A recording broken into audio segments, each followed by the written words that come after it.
Good morning. അപ്പോൾ ദാ മിതുക്കുട്ടിക്കുള്ള എല്ലാം ഇവിടെ ചോറ് റെഡി ആയിട്ടുണ്ട്. ചോറ്, ചമ്മന്തി, ഇത് കപ്പയ്ക്കയുടെ തോരനാണ്, ഇത് ഇന്നലെ കൊണ്ടുവന്ന ഈത്തപ്പഴത്തിൻ്റെ അച്ചാർ, കത്തിരിക്ക വിഴുക്ക്, ഇത് ഇന്നലത്തെ കൊഞ്ചുകറി പറ്റിച്ചത്, മുട്ട, പിന്നെ പൊരിച്ചമീൻ. അപ്പം നമുക്ക് പെട്ടെന്ന് പൊതിഞ്ഞു കൊടുക്കാം. മിതുക്കുട്ടിക്ക് പോവാറായി.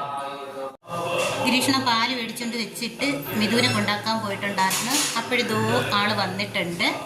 പിന്നെ നമുക്ക് അണ്ണനെ കഴിക്കാനുള്ള കാപ്പി എടുക്കാം. ഗിരീഷനുള്ള ദോശയൊക്കെ ചുടുവാണ്. ഇതാ ഗിരീഷന് കൊണ്ടുപോകാനുള്ള കാപ്പി റെഡി ആയിട്ടുണ്ട്. ഇനി ഇത് അണ്ണന് കഴിക്കാനുള്ളതാണ്. പാലെടുക്കട്ടെ, നമുക്ക് ചായ ഇടണം. അതൊരു കൊണ്ടുപോകാനുള്ള മുട്ട ഇവിടെ പൊരിയുന്നതേ ഉള്ളൂ.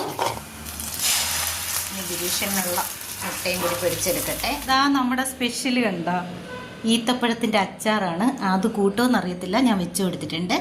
പിന്നെ ഇതാ കപ്പയ്ക്കയുടെ തോരൻ, ചമ്മന്തി, മുട്ടത്തോരൻ, പിന്നെ നമ്മുടെ ഇന്നലത്തെ വറുത്തരച്ച് കൊഞ്ചരുമ്മിണി ഉണ്ടായിരുന്നുള്ളൂ, അതെല്ലാവർക്കും കൂടി വെച്ച് എടുത്തിട്ടുണ്ട്. പിന്നെ ഇതാ ഗിരീഷന് കൊണ്ടാട്ടം മുളക്.